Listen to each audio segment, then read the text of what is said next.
ہارنے والے کو یہ اعزاز ہے کہ وہ سیکنڈ ہے، پوری دنیا کی سیکنڈ ٹیم ہے. کبھی ان کو خوش ہوتے دیکھا؟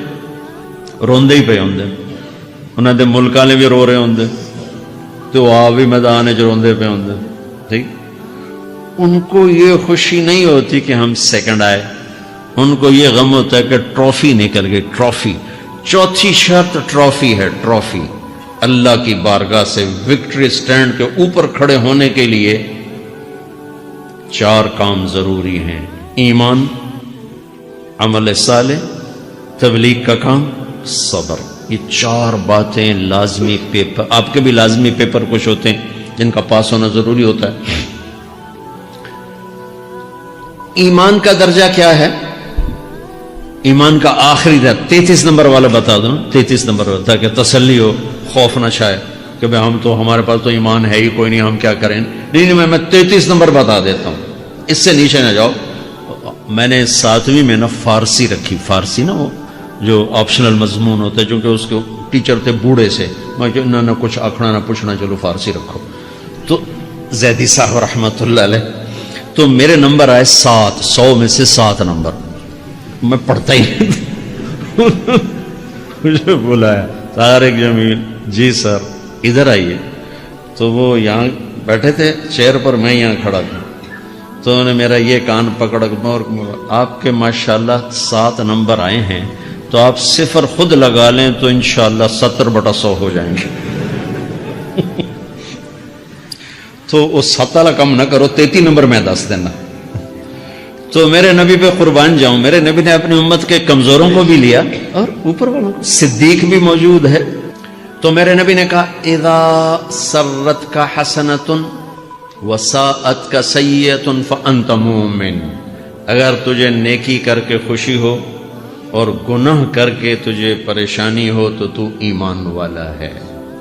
اگر نیکی کر کے خوش ہو اور گناہ کر کے پریشان ہے تو تو ایمان والا ہے. فأنت مومن، تو ایمان والا ہے. یہ ایمان کا آخری درجہ ہے.